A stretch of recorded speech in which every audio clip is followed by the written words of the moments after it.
Hey, this is Adam Strong, formerly athlete, best-selling author, and podcast host of the Game Changers Experience. If you're wanting to learn how to embrace change and navigate through disruption as a leader, then listen to the Leadership is Changing podcast with my good friend, Dennis Giannoutzos. Welcome to Leadership is Changing. Each week, we and our guests provide information and insights through exploring leading change. This is taking your leadership to another level by finding the balance between executive excellence and personal well-being through stories that inspire real change. It's time to adapt in our fast-moving world when leadership is changing with your host, Dennis Giannoutzos. Hey, welcome to the show, Leadership is Changing. What we as leaders know to be true is that change is constant. Leaders everywhere confront similar obstacles because people are people, but everywhere you go, leaders are overwhelmed, disrupted, and under pressure.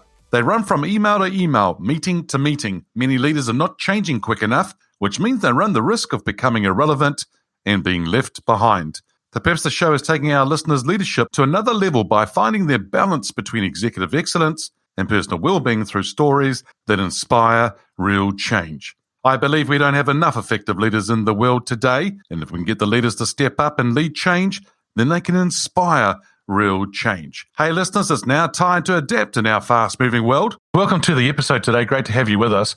I have a wonderful guest with me today. His name's Adam Strong, and he's known as the Game Changer, best-selling author, entrepreneur, international speaker, and founder of the Game Changers Experience podcast. He currently runs 3 different businesses and enjoys working with business owners, entrepreneurs of small to medium-sized companies in the professional services industry. Adam is a former elite athlete that trained with Olympic and world champion Sir Mo Farah for 3 years. He takes the same skill set that he learned as an elite athlete to teach his clients on how to increase profitability by building purpose-led, results-oriented, and impactful businesses. He's also the author of 3 books, Move It or Lose It, Fit Body, Fit Business, and Play the Game. Adam, a big welcome to you. Great to be on the show here, Dennis. Thanks very much. Really appreciate the wonderful introductions. Thank you. Awesome. Whereabouts are you in the world today?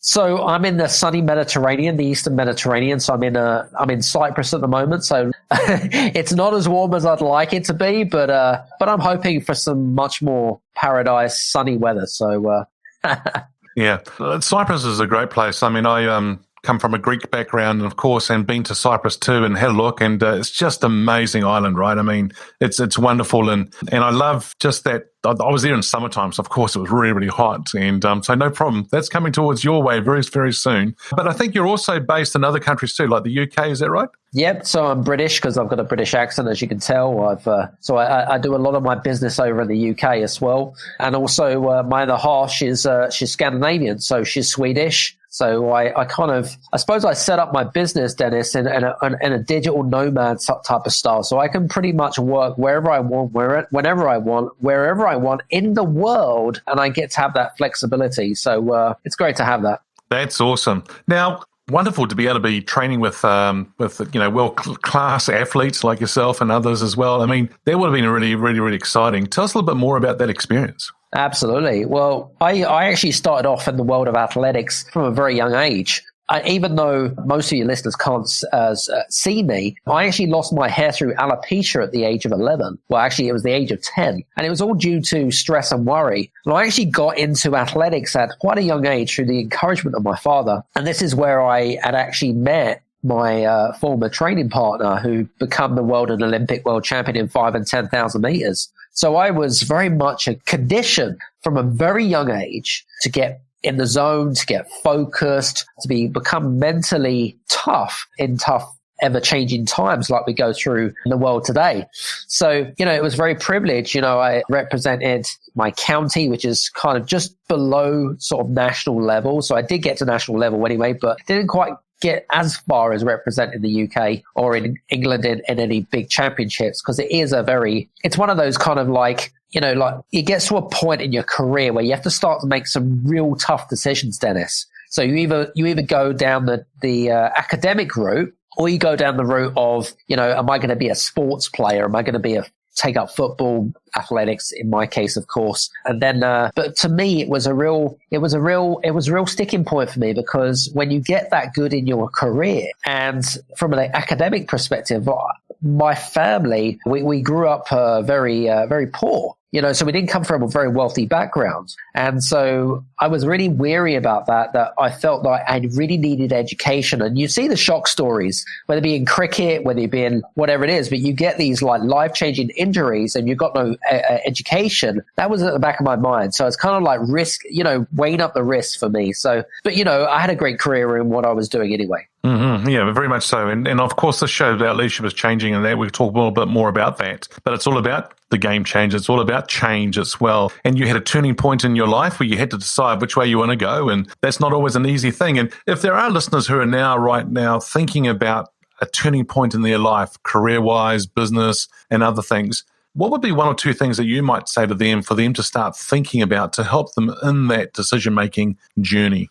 Yeah, good question. And I think what you have to do is you have to go back to basics, Dennis. What do I mean by that is you have to think about what is the vision for your life? What is the vision for your business? Like, we all have a vision, right? Now we have, and if you don't have a vision, I'd endorse you to go back to those core foundations and think about how is it that you want to impact the world later on in life? How is it that you want to be seen? What is your legacy that you want to build? What is your purpose in life? You have to ask very tough questions to yourself. I suppose it's a bit like having a Q&A session with your critic or your inner critic and or your subconscious mind, and sort of saying to yourself, well, what is it that I want from my life?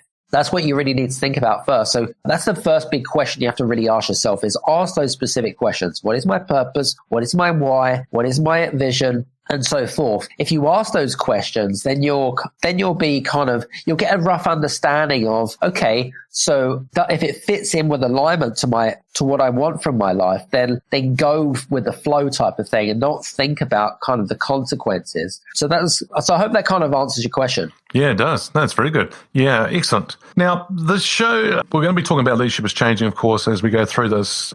How did you get into leadership?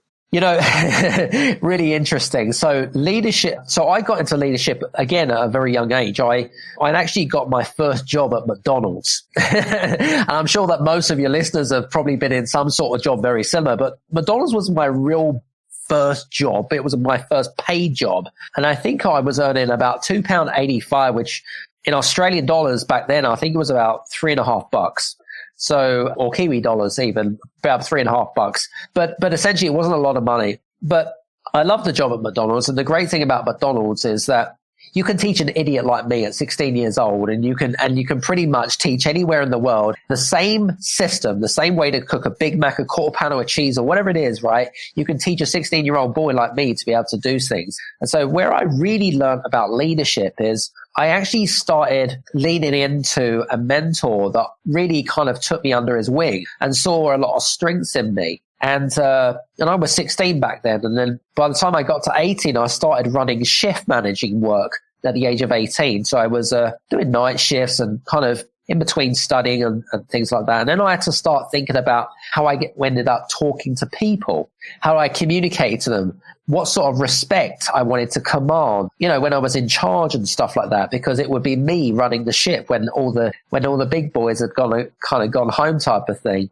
And I learned I learned a lot from my mentor. My first mentor was actually, his name was called Mark Mayer. And he was a bit like a dad that I never had, right? He was kind of that father figure that kind of saw the best in me. He was a great guy because what he did is the great thing about a mentor, Dennis, is that they'll call you out on your good points, but they're very good at also saying, hey, so I think you can make some improvements in this area here, or I don't think you should speak to that person, but this is how you could use a different way to speak to them, for example. And they'd really give you some great cues, because Mark had been around for 15, 20 years and saw the best out of me.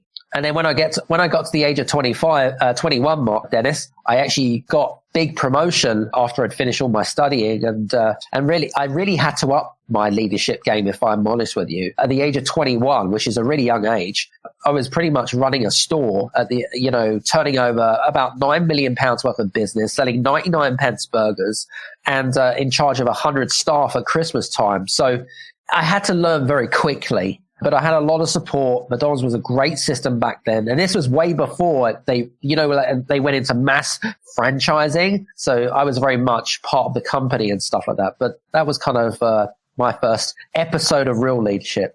Yeah, I think they have a great platform to develop people. As it was said to me one day, you're a young, I think it was 16 years of age too, actually. You're a young 16-year-old with pimples, and now you're doing really well at McDonald's. And I go, what do you mean? They go, well, they've got a great system for you to follow, and if you can follow that system, you'll be successful. And I think that's a big thing for us in life and for our listeners as well, is that if you have a process, systems in place, or your organization does, and if they don't, maybe you should put one in place. But I think it's something that's going to really help you, support you be successful. And I think even, going Adam, back to your elite athlete days, right? And doing that, there was always a process, a system, the way you trained, you warmed up, you warmed down, everything you did, right? Even in the track or whatever, and you're on a race, there would be certain things that you need to do at certain times. And so you would have a process and system there as well, right?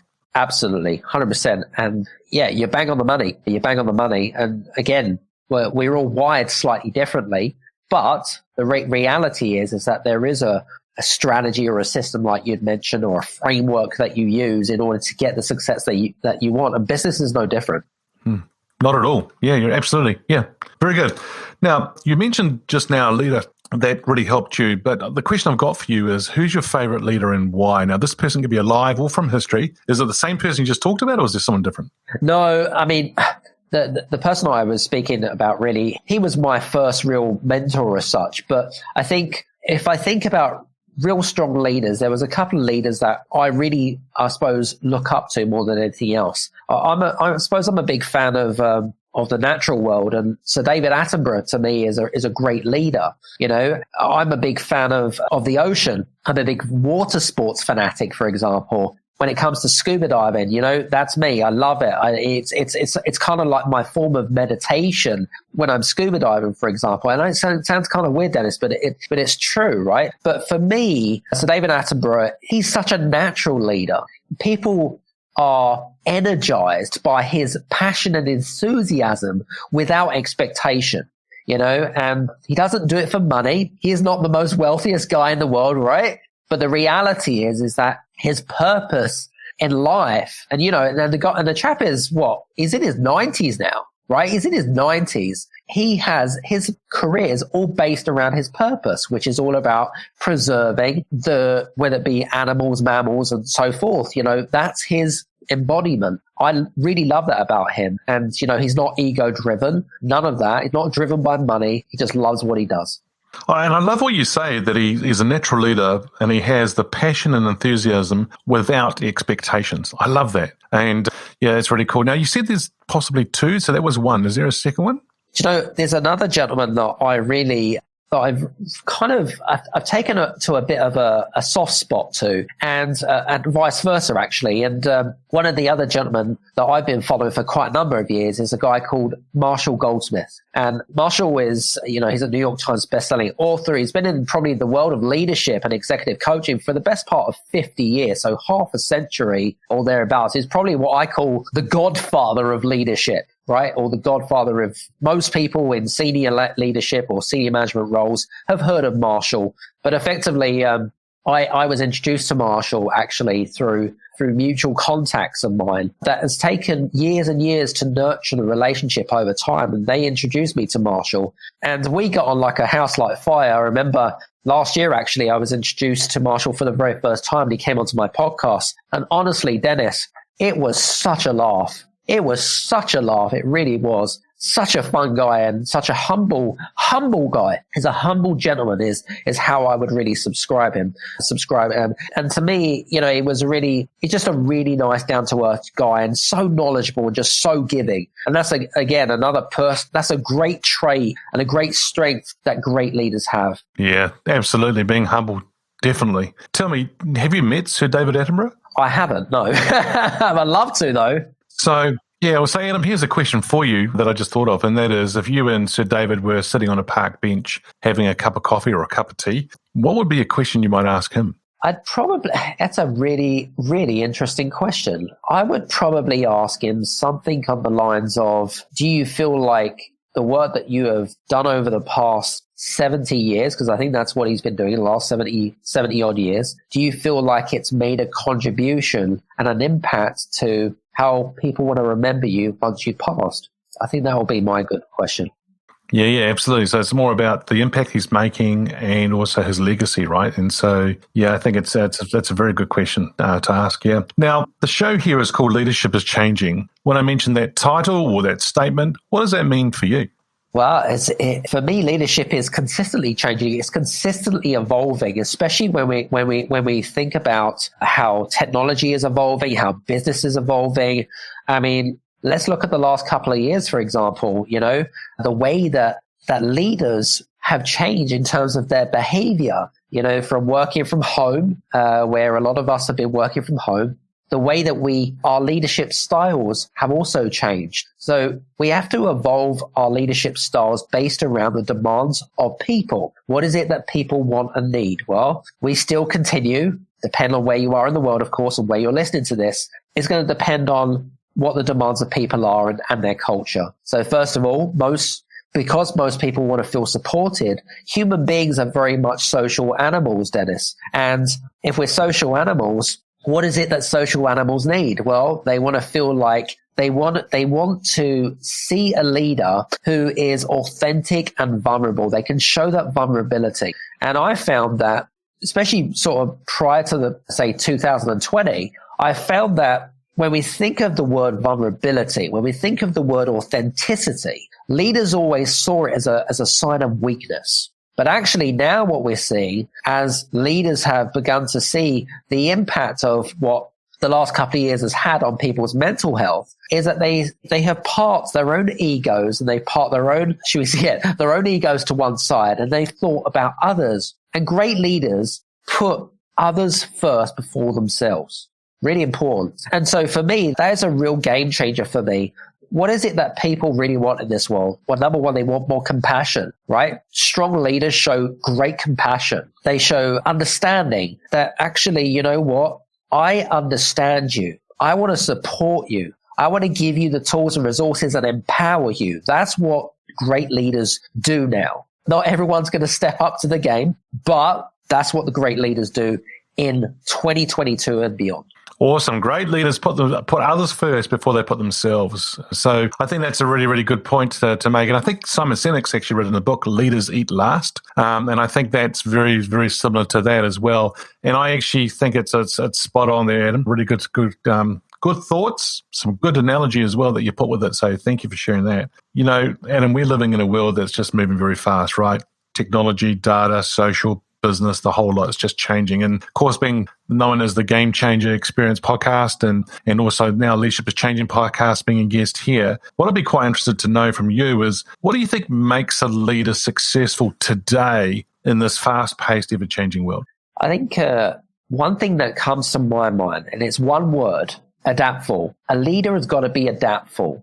Okay, so strong leaders have got to be adaptful in times of change. And embracing change, right? And not kind of shoving it under the rug and ignoring it and being ignorant about it. But leaders have got to be adaptful in terms of the people that they're working with, in terms of the culture, but adaptful in terms of like the way that they are as people. Great leaders are continuing to learn, not just learn about the people they work with, but learning about themselves, creating an awareness which effectively evolves them as a human being, if that makes sense. So from my perspective, adaptability is probably more than anything else. And you'll see that, in the business world, especially during the last couple of years, how business is evolving. A lot of the big companies are now shutting these big office blocks. They want to still give their employees this, what I call flexible learning, especially in places like New Zealand, for example. They want to give this flexible learning, which means they don't need to have high overheads.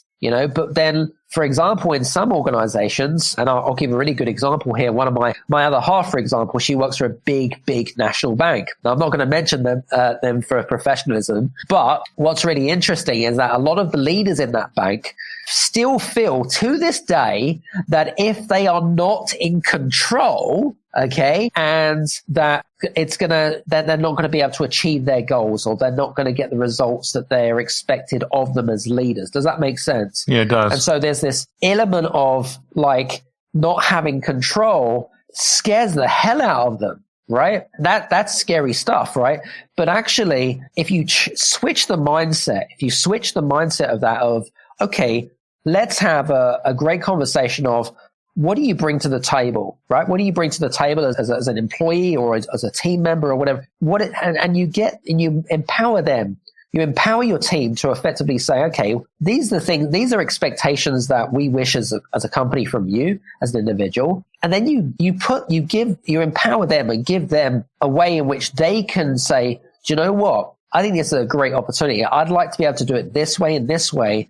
And as long as they're able to deliver the results that's expected of them as a person, then leaders should just be able to step back and allow them to be free effectively, if that makes sense. You mean like fly free and be the best that they can be and let their wings expand and go and do what they need to go and do?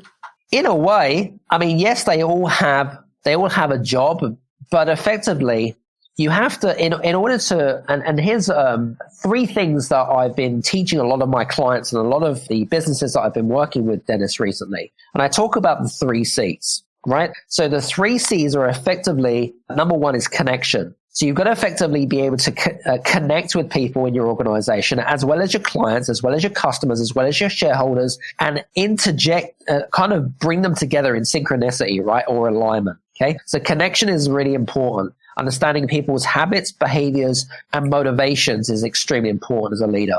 Number 2, collaboration. Super important. Collaboration is so underestimated. One of the things that we've done over the last couple of years is we've really honed down on collaboration, because effectively it's a bit like what Michael Jordan had said. You as an individual can perform, but when you're a team, you're invincible, right? So collaboration with people that are like-minded, that share common values as you, that effectively have the same interests as you, all right? And the third and final thing, which I think is so underestimated, but some companies are really embracing this, which is community, or what I call tribe-like concept. And what I mean by tribe-like concept is effectively your team is effectively intertwined or interconnected to a leader, okay? And that leader generally has a vision for that team, they have a vision for the company, and so forth. When you create that tribal-like community, effectively people are going to feel empowered, they're going to feel enthralled and enlightened,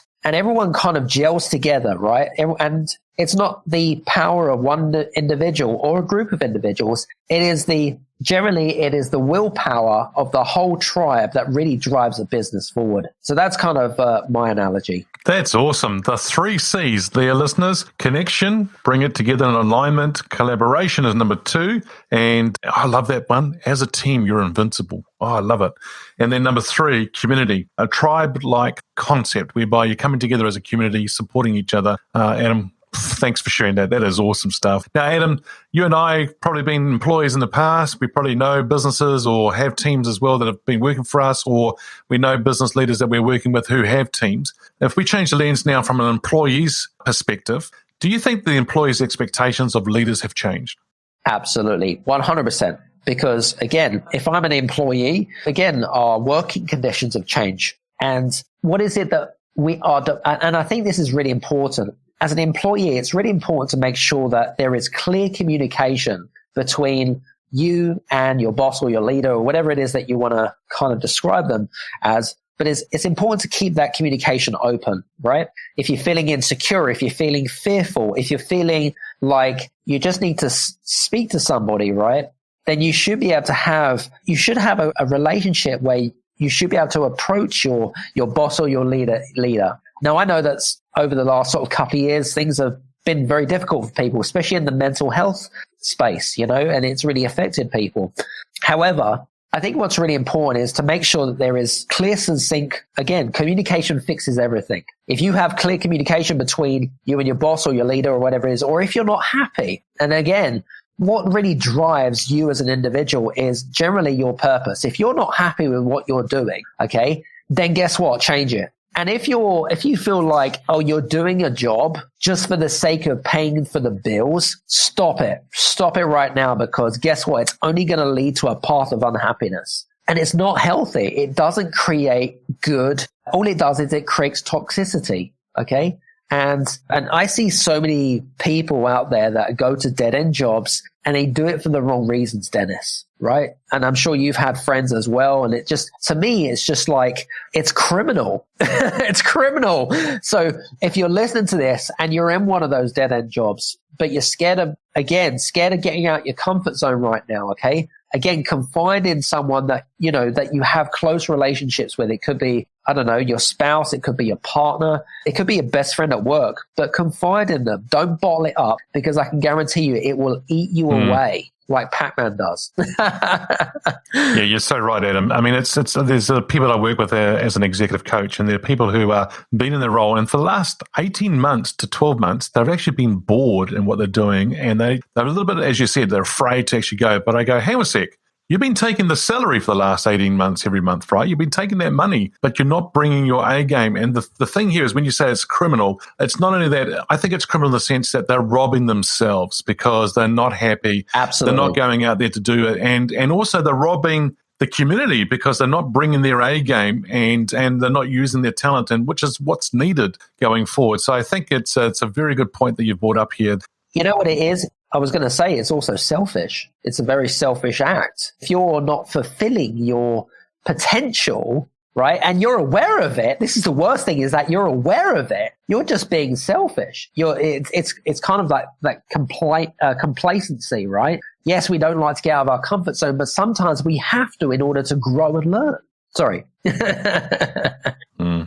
No, I think you're spot on. I love it. And when they do get out of their comfort zone, that's where the magic happens. That's it. That's where it is. And who knows where it might go as well. I'm going to get you to get your crystal ball out here now and think about the future. Where do you see leadership being in 5 years from now? Well, that's a really interesting question. As I mentioned to you earlier, leadership is consistently evolving all the time. And I think from my perspective, as technology starts to, again, technology is going to be the main driver behind it. Different working conditions is going to be changing all the time. How do I see leadership changing in 5 years' time? That's a very good question. I think for me is we're going to start seeing a lot of the baby boomers retiring now, and a lot of the younger generation are going to start stepping into more senior leadership roles. And their demands are going to be very different from their parents, for example. And if you're a millennial or you were born around kind of 95 to 2000 and you maybe just finished university or college or whatever it is, and you're looking for that job, a lot of people are not motivated by money and wealth. They're motivated by purpose. And again, you mentioned about Simon Sinek and the why factor. And I don't know if you recently saw, there was an article, I believe, in the media. I think it was like in the Guardian or the Independent. I can't remember exactly. But they were talking about the Great Resignation. You've probably heard of this, right? Where a lot of companies are now finding it so difficult to attract top talent purely because they cannot incentivize people, or they're trying to use tactics which worked maybe, 5-10 years ago, but those tactics don't work. And the reason for that is because millennials see their parents that have worked so damn hard for their careers over the last 40 years or whatever it is. They're now going to set to retire, but they've worked their asses off. They've sacrificed their health along the way, and they do not want to follow the same path. So that's kind of how I see leadership evolving over the next 5 years. Yeah, absolutely. I grew up in the coffee industry, and a lot of people say to me, "Oh, how come you didn't do the same as your mum and dad? Like open up a cafe and things like that." I'm like, "Look, I'm not afraid of work, because that's where, as a 7-year-old kid and working in the shops, we learnt that work ethic from my parents. But the one thing is, mum and dad have always said to me, you don't need to be doing this kind of life. You go and do something what you want to go and do." I always see that as a backup. But I want to go and do, and that's around the leadership development, the mindset and all that stuff. There's so much I can do out there and breathe that and not be selfish in that. But I think that, owning a coffee business is fantastic as well. That's what you do with it. That's what's going to be important. It's going back to what you just said as that example, for sure. And I think you're right, there's not a lot of money out there. Well, money out there that's going to bring people in if the culture's not right, the purpose isn't right, and it doesn't match where they're going, for sure. Yes, it's really interesting. Adam, hey, thank you for joining us on today's show. If our listeners are wanting to get hold of you, where should they go? Probably the best way to get hold of me is probably on LinkedIn. So you're welcome to find me on LinkedIn a lot. I kind of hang out there a lot, and or alternatively, come and listen to obviously the podcast as you mentioned earlier on, the Game Changers Experience. So you're welcome to connect with us on there. Well, awesome. So Adam, once again, thank you so much for joining us. Really, really enjoyed this conversation. Appreciate your time today. Thanks very much, Dennis. Hey, listeners, what we as leaders know to be true is that change is constant. Change is incredibly scary, especially with the unknown and unfamiliar territory. It's time to adapt in our fast-moving world when leadership is changing. Look out for the episodes as they're being released. Download them, have a listen, put a review and a rating. Feel free to share them with your friends, your family, and your network. Hey, if there's any feedback you'd like to give me about the show, or if there's a question you have for the Ask Dennis Freestyle episode, then send me an email, dennis@leadingchangepartners.com. Hey, listeners, it's always a pleasure being with you. Thanks for tuning in. Until next time, bye for now. Thank you for listening to this episode of Leadership is Changing with your host, Dennis Giannoutsas. Each week, we and our guests provide information and insights through exploring leading change, inspiring executives and leaders to adapt and lead a bigger game in a fast-moving world.